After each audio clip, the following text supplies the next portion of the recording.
ॐ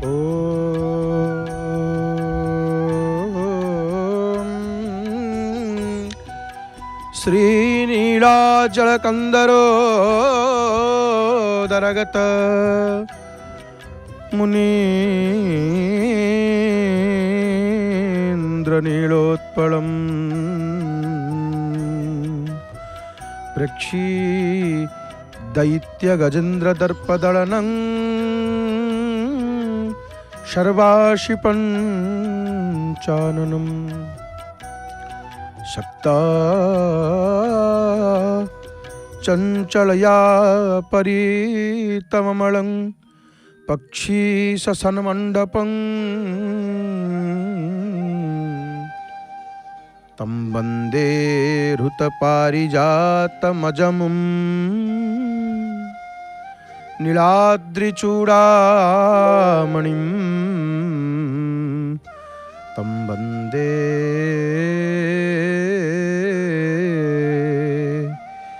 हृतपारिजातमजमुं नीलाद्रिचूडामणिं।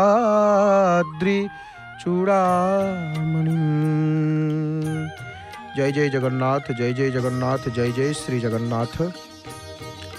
आनंद कंद सच्चितानंद चिन्मय घन शरण शरण पद्म पलास लोचन अघट्टन घट्टन पटियसी परात्पर परमेश्वर जगताधार अखिलांड कोटि ब्रह्मांड नायक दिव्य दिव्य शव्य शव्य भव्य भव्य प्रलभ्य प्रलभ्य साक्षात मनमथ मनमथ मृदुल मृदुल मंजुल मंजुल दीन दयाल अकृतकर्ता अमृतमंता अदृष्टद्रष्टा भगवान जगदीश्वर श्री जगन्नाथ महाप्रभुंकर अभय चरणारविंद जुगलरे यधमरा भूम भूय भूय अनंत कोटि साष्टांग दंडवत प्रणाम। आ हा हा हा कमनीय चकाखी देखी आखी जाए लाखी शोभा के पारिब लेखी महिमंडले। ये आखिर शोभा को कि वर्णि पारिब एमितिका आखि आखि आम आखि जिते देखुची आम आखि लाखि जाऊँगी चका आखिरे कालिया शांतंक आखिरे पावन पुरुषोत्तम क्षेत्रु जय जगन्नाथ टीभीर सीधा प्रसारण रे आपण मान दर्शन करुचंती पतित पावन नारायणंकर सुंदर दर्शन सहित श्रीमंदिर चूड़ादेश को उड्यमान पतित पावन ध्वजा को एवं चक्रराज श्री नीलचक्र अति अपूर्व भाव रे आपण मान चक्र नारायणंकर दर्शन करुचंती। हे मोर प्रिय अपनार बापा माँ भाई भूणी मैंने आपण मान के अधम तार हृदय गभीरतम प्रदेश विफल श्रद्धा भक्ति सम्मान अर्पण करुच्ची। महाप्रभुंकर दिव्य कथा परम मंगलमय कथा को श्रवण करवा जो प्रभु ये बसी ये नील पर्वत कंदर उपरे प्रस्फुटित नील पद्म पर देखा जाउछंती रे राक्षस आउ कंसर हाथीर गर्भ को चूर्ण करथिले जी पंचमुख होइथिले जहाँकर नाटमंडप गरुड़ चंचल आउ निर्मल भाव में शोभित जी स्वर्गरु पारिजात हरण करते से नील पर्वत शिरोमणि को मु वंदना करुच्ची। महाप्रभुंकर अति सुंदर दर्शन करुच्चे आज्ञा प्रभुंकर परम मंगलमय कथा को श्रवण करिया प्रभुंकर कथा सार कथा आउ सबु कथा दियंती आमको व्यथा केवल प्रभुंकर कथा ही होची सार कथा। आमे कौन श्रवण करिवा आमे कौन सुनिवा आमे श्रवण करिवा चंदन यात्रा रे चंदन कुंड संपर्क रे ई चंदन यात्रा रे चंदन कुंड संपर्क रे आमे मान श्रवण करिवा महाप्रभुंकर चंदन यात्रार कथा को आमे मान श्रवण करिवा चंदन यात्रा रे किपरि भाव रे कौन कुंड रे महाप्रभु की लीला करंती संपर्क रे सुनिवा महाप्रभु को आपण मान दर्शन करुचंती। परम मंगलमय महाप्रभु वेश होकर श्रृंगार अद्भुत कमनीय रमणीय रूप महाप्रभुंकर चंद्रकांति जीणी कमनीय ठाणी कला कलेवर की जक जक आरती जनकर आर्त विध्वंसने आरती जनकर आर्त विध्वंसने महाबाहु प्रसारी छकाड़क आहे नीलाचल नायक दिन अकिंचन सुखदायक आहे नीलाचल नायक आहे नीलाचल नायक। हे नीलाचल नायक, आपण दीन अकिंचन सुखदायक अटंती महाप्रभु। आपण दीन अकिंचन सुखदायक अटंती। आपणकर कथा गोपी माने कौन कहले कहले तव कथामृतम तप्त जीवनम कविभिरीडितम कल्मषापहम श्रवणमंगलम श्रीमदाततम भुवि गृह्णन्ति ते भूरिदा जनाः। गोपीमान कहउछन्ति आक्रोश पूर्वक, हे कृष्ण, हे जगन्नाथ, आपणक वियोगरे आपणक कथा अमृत नुह, मृतम अर्थात विषस्वरूप। जेहेतु वियोगरे आपण लीला कथा शुणिले विरह ज्वाला अधिक तीव्र होउछि प्रभु। आउ सेथिरे आमे माने छटपटे हो। पूर्वे आमे माने घर काम नियुक्त होकर खुशी रे थिले। कृष्णଙ୍କ सहित प्रीति हेला पर ठारू आपणଙ୍କ सहित जेतेबेले प्रीति हे गला महाप्रभु, सब विपद आरंभ हो जाइछि। गोपी माने केड़े बड़ कथा कहउछन्ति महाप्रभु को। एबे आमे संपूर्ण असहाय प्रभु कृष्ण आमको रास्तार भिकारुण कर दैछन्ति। आमर आश्रयर कोनोसी स्थान नाही, आमर प्राण मध्य बाहरी पाकु जाउछि। यदि केही शांति रे रहिबा को चाहुथाय तेबे कदापि ताप देउथबा कृष्ण कथा न सुनु। कोनोसी कवि जदि यह कहिछन्ति कृष्ण कथा सुनिले तुमर सब प्रकार कल्याण हेबो, से कुहंतु, किंतु यह सत्य नुह, यह सत्य नुह। कारण कृष्ण आमको ठकिछन्ति, तांको कथा मध्य आमको ठकिछि। तेणु वर्तमान एही कथार आमर कोनोसी प्रयोजन नाही, किछि काम नाही, किछि काम नाही। आमे कृष्ण कथारे रुचि रखुथबा सब व्यक्ति को सावधान करबा को चाहूछु, सेमाने कदापि कृष्ण कथा न शुणंतु। ये कपटी कृष्ण कथा शुणिबा कदापि उचित नुह। तेणु कृष्ण कथा निश्चय विष समान। ये कपटी कृष्ण भक्त मानक ठारू सावधान रहिबा आवश्यक। जो भक्त माने कृष्ण कथा शुणांती प्रकृति से मान ही भूरिदा जना। तात्पर्य कौन? भक्तंकर मुखारविंदर कृष्ण कथा शुणिथिबा व्यक्ति को परम शांति मिले, ताकू गोटे नुआ जीवन मिले। एमिति हरि कथा नियमित शुणिले व्यक्तिर केवल गोटे जन्म नुह आज्ञा, आसुथुवा जन्ममान मध्य सुखमय हो जाए। व्यक्ति क्रमशः भक्तिर सोपान आरोहण पूर्वक भगवत धाम पाए एवं सेठी आनंद सागर रे सब बेल पाई बुड़ीकी रहे। सुखदेव, वाल्मीकि, वेदव्यास आदि महान कवि कृष्ण कथा कीर्तन करती। कृष्ण कथार श्रवण कीर्तन द्वारा सब प्रकार पाप आ कर्मफल शीघ्र नष्ट हो जाए। निरंतर कृष्ण कथा श्रवण कले जीवन में सब प्रकार शुभफल मिले। कृष्ण कथामृत विस्तृत भाव में जो माने गुणंती से माने भूरिद, जो माने कृष्ण कथा गुणंती से माने जगत रे प्रचुर दाता बा दानी आज्ञा। एमिति व्यक्ति कृष्णंकर महिमा गान करी समग्र विश्व को उद्धार करती। राजा निजर समस्त राज्य को आउ धन आमर धनवान व्यक्ति धनी निजर समस्त धन को दान कले मध्य भूरिद ही पारिब नाही।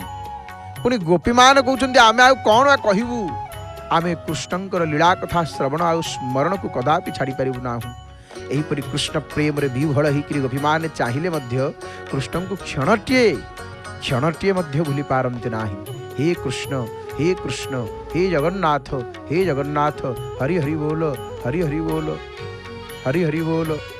सूर्यरूपी नृसिंहश्च रामचंद्रस्य चंद्रमा परशुराम तथा भौम वामन च बुधस्तथा जीव राम स्वरूपं च शुक्र शुकर रूपधृकु कल्की रूपितं शौरी राहु बौद्ध चापधृक केतुस्तु कुर्म रूपाय मीन रूपस्य लग्नकौ जयेत चिन्तयेतस्य ग्रह रूपी जनार्दन। हे महाप्रभु, आपण होचंती ग्रह रूपी जनार्दन। आपण ओडियांकर हृदयचंदन महाप्रभु। नहीं आपण त्रितापुर रक्षा करुछंती, जगत को त्रितापुर रक्षा करुछंती। नहीं नृसिंह अवतार को कहगला रवि महाग्रह, रामचंद्र हेले चंद्रमा, परशुराम को मंगल, वामन को बुध, बलराम कृष्ण को बृहस्पति, शुक्र अवतार को शुक्ल, कल्की को शनि, आमर बुद्ध अवतारी को राहु, कच्छप अवतार को केतु, मीन अवतार को लग्न का ग्रह रूपे ग्रहण करी शास्त्रकार माने सर्वशेष महाप्रभु श्री जगन्नाथ को ग्रह रूपी जनार्दन भाव में ग्रहण करिसंती। नहीं प्रभु को कहले प्रभु आपण ग्रह रूपी जनार्दन। आपण ग्रहरूपी जनार्दन हे महाप्रभु ई जगतर मंगल हो ठाकुरे ई जगतर मंगल हो हे जगतर नाथ जगन्नाथ आपण नील पर्वत पर विराजमान करिछंती नील पर्वतर स्वामी होचंती आपण संसारर प्रभु आपण जगतर प्रभु माने जी ज्ञानर प्रभु स्वरूप जी एकमात्र होचंती शरणदाता शरण किए रखिबे शरण रे किए रखंती महाप्रभु रखंती शरण रे महाप्रभु रखंती शरण रे महाप्रभु रखंती चरण रे शरण देई दियंती भक्त मानंकु निज भक्त मानंकु भारी आदर करंती महाप्रभु केड़े दयालु प्रभु केते दयालु नहीं तांको परी दयालु आ जगत रे केही नाहंती भक्त जेतेबेले महाप्रभु को देखी दिए कौन कहे प्रभु आपण एते सुंदर प्रभु मो मन चोरी हुए बोली कहानी रे सुनी गपरे शुणी प्रभु मन चोरी हो जाए बोली किंतु हे नाथ आपण को देखीदेला पर आपे आपे बुझीगली मनटा केमिति चोरी हुए प्रभु मनटा केमिति चोरी हुए मु शुणी प्रभु मन चोरी हुए किंतु जानी पारु नथली किंतु आपण को देखिला पर बुझीगली महाप्रभु मनटा केमिति चोरी हुए आपण मनटा केमिति चोरांती हे चित्त चोर हे गोपी चित्त चोर गोपी क्षीर चोर चीर चोर नहीं कवि सम्राट उपेन्द्रभंज महाप्रभु कौन कहले कहले प्रभु आपण होचंती चोर चातुरमणि आपण चोर मानकर सम्राट भक्त मान कहले की कथा प्रभु कौन एमती चोर कहवाटा ठीक ये कथा आम कहूनु आज्ञा ये कथा कहते कि ये कथा भक्त कहते कवि सम्राट उपेन्द्रभंज कहते हे महाप्रभु आपण चोर चातुरमणि चातुरी पण जानी चंडीए चक्र रचिछंती हे प्रभु ये आपणकर गुण को जानिकिरी ये अष्ट शक्तिमान अष्ट हे चोरजार शिखामणि आपणकर ये प्रकार चातुरता को जानिकिरी ये आपण केते चालाक आपण केते चतुर समस्त जानिछंती प्रभु से अष्ट शक्ति गोटे चक्राकार व्यूह रचना करिकिरी रक्षा करिकिरी अछंती क्षेत्र को आपण को जगिकिरी बसिछंती नहीं आपण को जगिकिरी बसिछंती अष्ट शक्तिमान चेल चोर बोलीण चित्त चोर प्रमाण पुरुडोरे चढ़ावंती नीलाद्रीश चारु डोरे चढ़ावंती हे नीलाद्रीश चरचरी चहटा चहल चारण चार माल माल चक्र चंड हेबाकु चली दक्षिणु ताकु चरणा युध कल किली महाप्रभु हे नीलाद्रीश हे महाप्रभु आपण बड़ दयालु अटंती आपण दयालु अटंती महाप्रभु केड़े सुंदर भाव महाप्रभुंकर बेश श्रृंगार आपण माने दर्शन करुचंती चंदन यात्रार समय महाप्रभु लीला करुचंती कोटि ब्रह्मांडर ठाकुर चंदन यात्रा तांकर केते यात्रा महाप्रभुंकर एवं से सब यात्रा मध्यरु महाप्रभुंकर चंदन यात्रा महनीय यात्रा आज्ञा स्वतंत्र यात्रा महाप्रभुंकर चंदन यात्रा एवं ये चंदन यात्रा रे चंदन कुंड शुणिबा निश्चित भाव ये प्रसंग रे निश्चित आम श्रवण करिबा जे जलकेली करने महाप्रभुंकर मन कोटि ब्रह्मांडर ठाकुर जलकेली करने निमंते नरेंद्र सरोवर को प्रभु जाई नावकेली करंती नौका विहार करंती महाप्रभु असह्य गरमरू रक्षा पाइबा आमे सब विभिन्न उपाय खोजु आमे विभिन्न उपाय खोजुनु संध्या ही गले नई कूल कारण ये गरम दिन जो खाली गरम पवन रे मध्य वायु रे मध्य माने भारी गरम तेणु नई पोखरी कूल बसी पड़े ठंडा पवन देह बाजिब ठंडा पवन को आस्वादन कर आनंद भारी नियारा आज्ञा नई कूल पोखरी कूल बसी पड़े ठंडा पवन से नई कूल पोखरी कूल आउ जदि पाखरे डंगार सुविधा अच्छी से नई हो कि पुष्करणी हो से बसिक जलकेली करदे मन हुए आहन बना भारी आनंद लगे दिन सारा शरीर श्रम झाड़ बहुत थब गम गम झाड़ बहुत थब ଝାଳର ମାନେ ପ୍ରବାହ ବନ୍ଦ ହେଉନଥିବ, କିନ୍ତୁ ସନ୍ଧ୍ୟାବେଳେ ଏ ଦିନ ବେଳାର ଯେଉଁ କଷ୍ଟ ଇଏ ନିବାରଣ ହୋଇଯାଏ। ଟିକେ ଡଙ୍ଗାରେ ବୁଲିଗଲେ ଶୀତଳତାରେ ଆନନ୍ଦ ମିଳେ, ନାଇଁ ଆନ ଭରିଯାଏ, ମାନେ ମନ ଆନନ୍ଦ ହେଇଯାଏ, ମନ ପ୍ରସନ୍ନରେ ଭରିଯାଏ। ଏ କଥା କୌଣସି ସାଧାରଣ ମଣିଷର ନିର୍ଣ୍ଣୟ ନୁହଁ, ଜାଣନ୍ତି? ୟା ଆମର କାଳିଆ ସାଆନ୍ତଙ୍କର ନିର୍ଣ୍ଣୟ। ରାଜାଧିରାଜ ଶ୍ରୀ ଜଗନ୍ନାଥଙ୍କର ମହାପ୍ରଭୁଙ୍କର ଆଚରଣ ସେ ଜଳକେଳି କରିବେ, ଅସହ୍ୟ ଉତ୍ତାପରୁ ନିଜକୁ ରକ୍ଷା କରିକି ମନରେ ଶାନ୍ତି ଆଣିବେ, ଜଳକେଳି ସାଙ୍ଗକୁ ଚନ୍ଦନ ମାଖି ହେବେ, ମନର ପ୍ରଫୁଲ୍ଲତାକୁ ଦ୍ୱିଗୁଣିତ କରିବେ। ସେଇଥିପାଇଁ ତ ଏଇ ଲୀଳା କରୁଛନ୍ତି। ନରେନ୍ଦ୍ର ସରୋବରରୁ ଯାଇକରି ଯାତ୍ରା କରୁଛନ୍ତି, ଗନ୍ଧ ଯାତ୍ରା, ଚନ୍ଦନ ଯାତ୍ରା ମହାପ୍ରଭୁ କରୁଛନ୍ତି ନରେନ୍ଦ୍ରରେ। ଆମ କାଳିଆ ସାଆନ୍ତ ଦାରୁ ଦିଅ ହେଲେ ତାଙ୍କର ମାନବୀୟ ଲୀଳା ଆମକୁ ଶିକ୍ଷା ଦିଏ ଯେ ଆମକୁ ଉତ୍ତମ ପୁରୁଷଟିଏ ହେବାକୁ ହେଲେ ମହାପ୍ରଭୁଙ୍କର ଆଚରଣକୁ ଆପଣେଇବାକୁ ପଡ଼ିବ। ସେ ପୁରୁଷୋତ୍ତମ ଜଗନ୍ନାଥ କିଛି ଆଚରଣ ଆମଠାରେ ପ୍ରତିଫଳିତ ହେଲେ ମହାପ୍ରଭୁଙ୍କର ଆମେ ନିଶ୍ଚୟ ଭଲ ମଣିଷଟିଏ ହେବା ବା ଉତ୍ତମ ପୁରୁଷଟିଏ ହେବା, ଉତ୍ତମ ପୁରୁଷଟିଏ ହେଇକରି ଜାଗି ଉଠିବା। ମହାପ୍ରଭୁ ଜଳକେଳି କରି ଆମକୁ ଏହି ସନ୍ଦେଶ ଦେଇଛନ୍ତି କି ଗରମରୁ ରକ୍ଷା ପାଇବା ପାଇଁ ଶୀତ ତାପ ନିୟନ୍ତ୍ରିତ ଯନ୍ତ୍ରର ଆବଶ୍ୟକତା ନାହିଁ, କାରଣ ଏହାର ଖରାପ ପ୍ରଭାବ ଶରୀର ଉପରେ ପଡ଼ିଥାଏ। ପ୍ରକୃତି ରାଣୀ ଆମ ପାଇଁ ସବୁ ସମ୍ଭାର ଧରି ଛିଡ଼ା ହେଇଛନ୍ତି। ସୁସ୍ଥ ଶରୀର ଧାରଣ କରିବା ପାଇଁ ଉଷୁମତା, ଶୀତଳତା ଯେତିକି ଆବଶ୍ୟକ ତାହା ଆମେ ମାନେ ପାଇପାରିବା ଅନାୟାସରେ। କିନ୍ତୁ ଆମେ ଯଦି ଧରଣୀ ରାଣୀକୁ ମାନେ ସ୍ତ୍ରୀକୁ କ୍ଷତବିକ୍ଷତ କରିବା, ଧରଣୀ ରାଣୀକୁ ଆହତ କରିବା, ତାଙ୍କୁ ଯଥୋଚିତ ସମ୍ମାନ ନ ଦେବା, ତେବେ ତାର ପରିଣାମ ଆମକୁ ଭୋଗିବାକୁ ପଡ଼ିବ।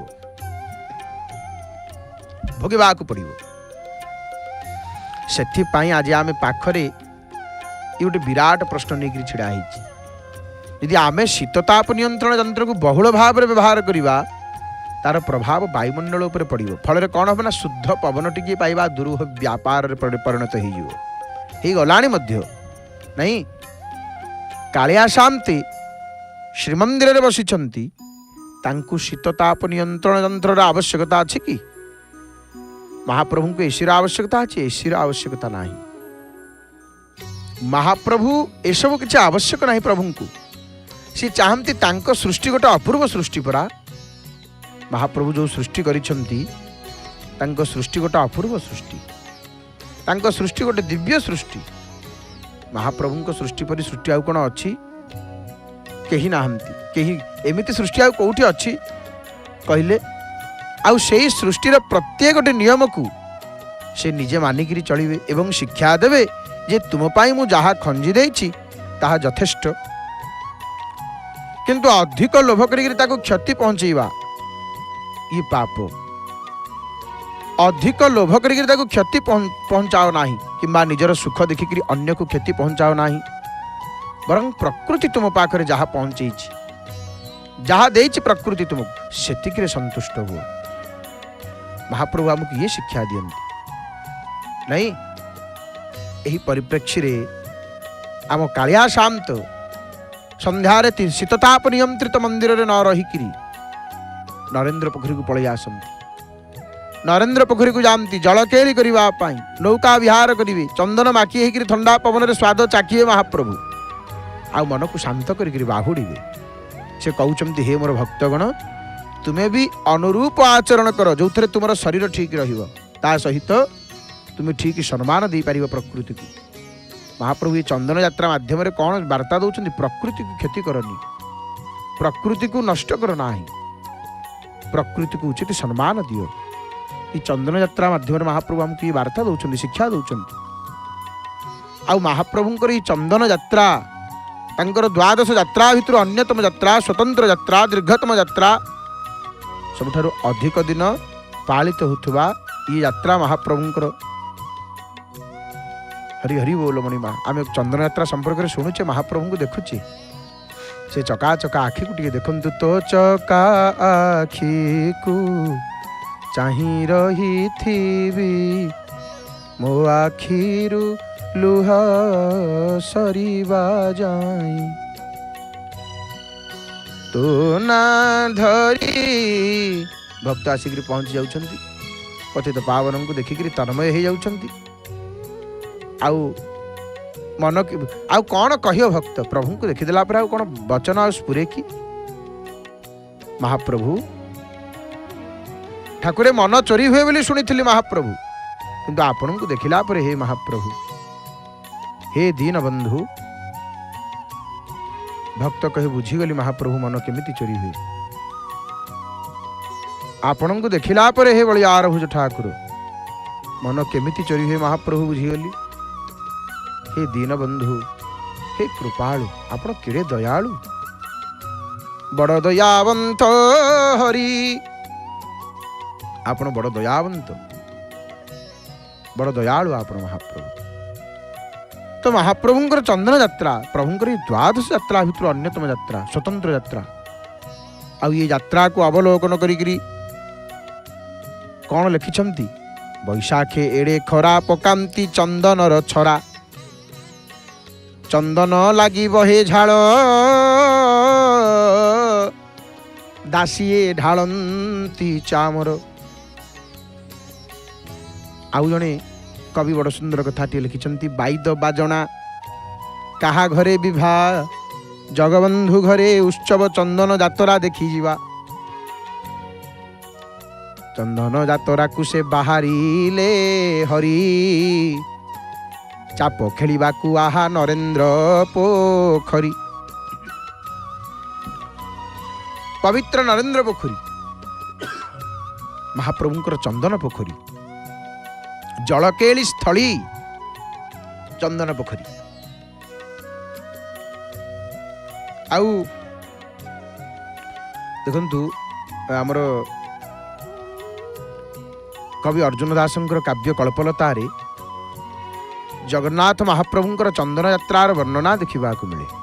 କବିଙ୍କର ବର୍ଣ୍ଣନାରେ ବୈଶାଖ ମାସ ଶୁକ୍ଳ ଦ୍ୱିତୀୟା ଅର୍ଥାତ୍ ଅକ୍ଷୟ ତୃତୀୟା, ଆମର ତୃତୀୟା ବୈଶାଖ ମାସର ଶୁକ୍ଳ ତୃତୀୟା ତିଥି ଅର୍ଥାତ୍ ଅକ୍ଷୟ ତୃତୀୟା ଦିନ ମହାପ୍ରଭୁଙ୍କର 21 ଦିନ ବ୍ୟାପୀ ଏ ବାହାର ଚନ୍ଦନ ଯାତ୍ରା ଆରମ୍ଭ ହୁଏ, ଯୋଉଟା ନରେନ୍ଦ୍ର ପୁଷ୍କରିଣୀରେ ଅନୁଷ୍ଠିତ ହୁଏ। ସରୋବର କୂଳେ ବିଜେ ଟମକ ନିଶାଣ ବାଜେ, ଚାପ ଆସି ତରାଇ ଯେ କଲା ତୁରିତ, ଜଳ କେଳି କରନ୍ତି ନାବେ, ଅରଜୁନ କେରୁଆନ ଧରଇ ଭାବେ। ମହାପ୍ରଭୁ ଯେତେବେଳେ ଚାପ ଖେଳିବା ପାଇଁ ଆସନ୍ତି ଚନ୍ଦନ ପୁଷ୍କରିଣୀ ବା ନରେନ୍ଦ୍ର ପୋଖରୀ କୂଳରେ, ବାଜି ଉଠେ କ'ଣ ଟମକ ନିଶାଣ, ଅପ୍ସରାମାନେ କରନ୍ତି ମନଲୋଭା ନୃତ୍ୟ। ଉଦ୍ଦେଶ୍ୟ କ'ଣ? ଉଦ୍ଦେଶ୍ୟ ମହାପ୍ରଭୁ ଜଳକେଳି କରିବେ ଆଉ ଭକ୍ତଜନଙ୍କର ସଙ୍ଗେ ଭାବ ଲଗେଇବେ। ଆମ କାଳିଆ ଶାନ୍ତ ପରା ରସିକ ଶିରୋମଣି, ଆମ ମହାପ୍ରଭୁ ହେଉଛନ୍ତି ରସିକ ଶିରୋମଣି। ୟାଙ୍କ ଠାରୁ ବଡ଼ ରସିକ ଆଉ କେହି ନାହାନ୍ତି, ୟାଙ୍କ ଠାରୁ ବଡ଼ ରସିକ ଆଉ କେହି ନାହାନ୍ତି। ହେ ମହାପ୍ରଭୁ, ଏ ପତିତ ପାବନ, ଏ ଭକ୍ତ ବତ୍ସଳ, ନିଶ୍ୱାସରେ ପ୍ରଭୁ ବିଶ୍ୱାସରେ ପ୍ରଭୁ, ତାରିଲେ ସିଏ ମାରିବ କିଏ, କାଷ୍ଠରେ ପ୍ରଭୁ ପାଷାଣରେ ପ୍ରଭୁ, ଯେଉଁଠି ଖୋଜିବ ଅଛନ୍ତି ସିଏ, ଭକତିରେ ପ୍ରଭୁ ମୁକତିରେ ପ୍ରଭୁ, ଭଜି ପ୍ରଭୁ ନାମ ଜଗତ ଯିଏ। ପ୍ରଭୁ କୋଉଠି ନାହାନ୍ତି, ସର୍ବତ୍ର ଅଛନ୍ତି ସେ ମହାପ୍ରଭୁ, ସର୍ବତ୍ର ଅଛନ୍ତି। ହେ ମହାପ୍ରଭୁ, ହେ କୃପାଳୁ ଭକ୍ତ ବତ୍ସଳ ଦୀନବନ୍ଧୁ, ସଂସାରର ମଙ୍ଗଳ କରନ୍ତୁ ମହାପ୍ରଭୁ, ସଂସାରର ମଙ୍ଗଳ କରନ୍ତୁ ପ୍ରଭୁ। ଏଠି ସୁନ୍ଦର ଭାବରେ ପାବନ ପୁରୁଷୋତ୍ତମ କ୍ଷେତ୍ରରେ ଆପଣମାନେ ମହାପ୍ରଭୁଙ୍କର ଦର୍ଶନ କରୁଛନ୍ତି। ନୀଳଚକ୍ର ପତିତ ପାବନ ବାନାର ଦର୍ଶନ, ଅନାଥସ୍ୟ ଜଗନ୍ନାଥ ନାଥସ୍ତ୍ୱଂ ମେନ ସଂଶୟଃ, ଯସ୍ୟ ନାଥ ଜଗନ୍ନାଥ ତସ୍ୟ ଦୁଃଖ କଥଂ ପ୍ରଭୁ। ଯାହାର ଏ ଦୁନିଆରେ କେହି ନାହାନ୍ତି ତାର ପାଇଁ ମଣିମା ମହାବାହୁ ଜଗନ୍ନାଥ ଅଛନ୍ତି, ଏଥିରେ କୌଣସି ସନ୍ଦେହ ନାହିଁ। ଆଉ ଯାହାର ସ୍ୱାମୀ ସ୍ୱୟଂ ନୀଳାଦ୍ରି ସିଂହ, ଯାହାର ସ୍ୱାମୀ ହେଉଛନ୍ତି ସ୍ୱୟଂ ନୀଳାଦ୍ରି ସିଂହ, ତାର ଜୀବନରେ କ'ଣ ବା ଦୁଃଖ ହେଇପାରେ? ମନୁଷ୍ୟ ଯେତେବେଳେ ଜାଣେ ଯେ ଈଶ୍ୱର ହେଉଛନ୍ତି ସର୍ବଶକ୍ତିମାନ, ସର୍ବନିୟନ୍ତା, ସର୍ବଦ୍ରଷ୍ଟା, ସର୍ବସ୍ରଷ୍ଟା, ସର୍ବରୂପୀ, ସର୍ବବ୍ୟାପୀ, ଆଉ ଈଶ୍ୱରଙ୍କର ହାତ ବହୁତ ଲମ୍ବା, ସେତେବେଳେ ସେ ପାପ କର୍ମ କରିବାକୁ ଭୟ କରେ।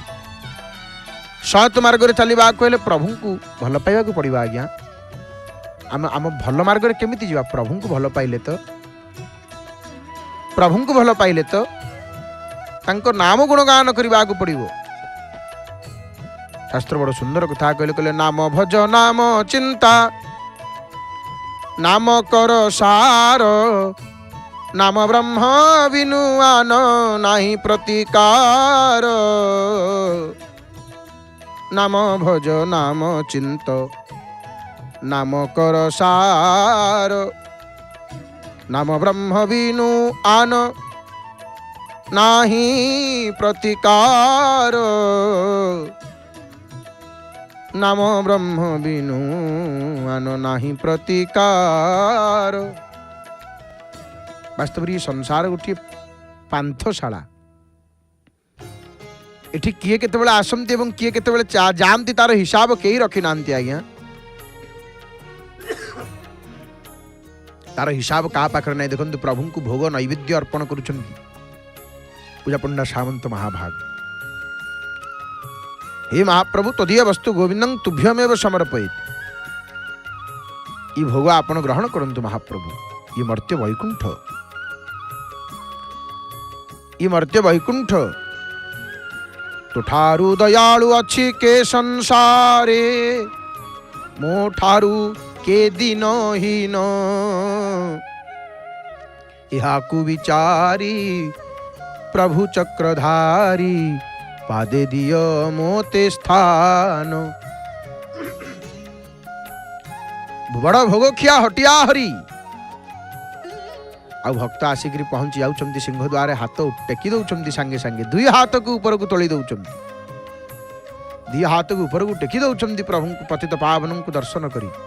ई भाव ये देखंतु, दुई हाथ को टेकी दियंती भक्त महाप्रभु को देखी। आउ कौन हाथ को टेकी दे कौन कहती जानी नहीं, मुझे शुणी कान रे महाप्रभु आपण को दर्शन कले, सबु बंधन मुक्ति जीव, सबु बंधन मुक्ति लभी जीव, वैकुंठ लभई भले। हे महाप्रभु अभाव मनरे धाइला मो पाद पुण्य नीलाचल धाम, पळे आसी प्रभु अभाव मन नहीं प्रभु केवल आपणकर से सुंदर मूर्ति को दर्शन करी। मोर मनस्कामना एतिकी थिला, मु केवल आपन को दर्शन करी, देखी प्रभु कि सुंदर वेश आपणकर, से चकाखी को मन लोभा वेश। हाथ टेकी देले भक्त एठी, दी हाथ संपूर्ण भाव समर्पण। प्रभु मु किछि नुह, आपण ही सबु, कोटि ब्रह्मांडर ठाकुर, मु तुमर प्रभु, तुमे मोर। से चकाखी को मन लोभा बेश, मन कला मोर चोरी, हृदयरु मोर कंपन उठिला, उद्धरिली दई तारी। उद्धरिली महाप्रभु, उद्धरिली हे दई तारी। मने विचारिली श्रीक्षेत्र वैकुंठ नुहई केबे अलगा। ई श्रीक्षेत्र पुरी वैकुंठ भितर कौन सी भेद नहीं, अलगा नुह, ये गोटे जगह। आज्ञा कहीं जहीं विराजित पर ब्रह्म स्वयं, जहीं विराजित परम ब्रह्म स्वयं, तहीं वैकुंठ जगह। ये साक्षात मर्त्य वैकुंठ, ये वैकुंठ। और प्रभु एते दयालु, एते दयालु। भृगु ऋषि भाव भोल होकर भृगुं नयन प्रेमाश्रु विगलित हो गला, लोम पुलकित हो गला, कंठ गदगद हो गला। भगवान विष्णुंकर सहनशीलता को, शांत निरहंकार गुण को देखिक दंड प्रणाम कले भृगु। नहीं केतबेले ये कथा माने गोटे यज्ञ चली, जितेबेले से यज्ञ सबू मुनि ऋषि माने विचार करुछंती यज्ञर भाग काहाकू मिलिबो, कोउ देवतांकू मिलिबो, ई यज्ञर भाग कोउ देवतांकू मिलिबो।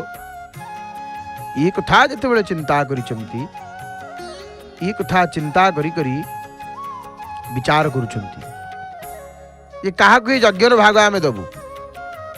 सप्तऋषि मानंकर परामर्श रे महर्षि भृगु को परीक्षा करिया पे दायित्व मिलिला।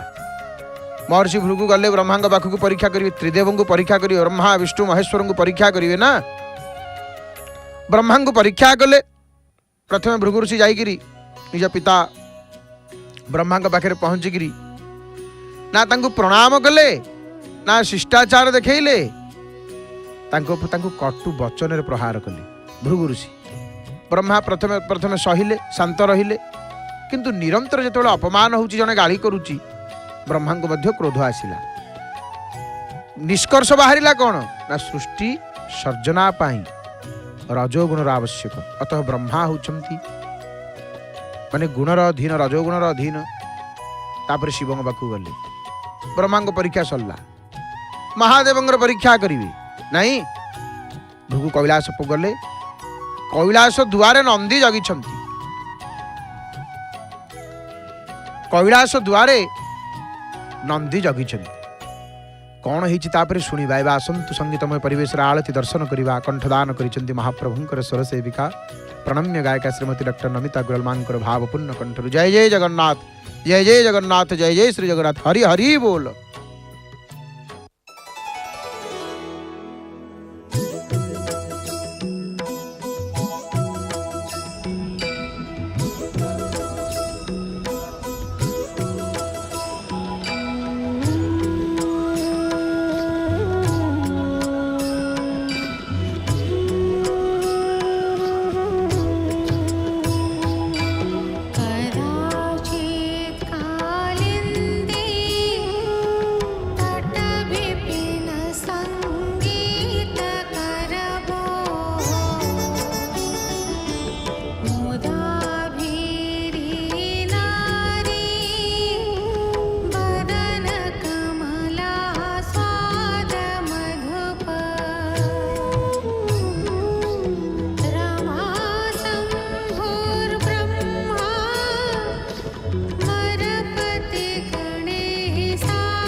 जय जय जगन्नाथ, जय जय जगन्नाथ, जय जय श्री जगन्नाथ।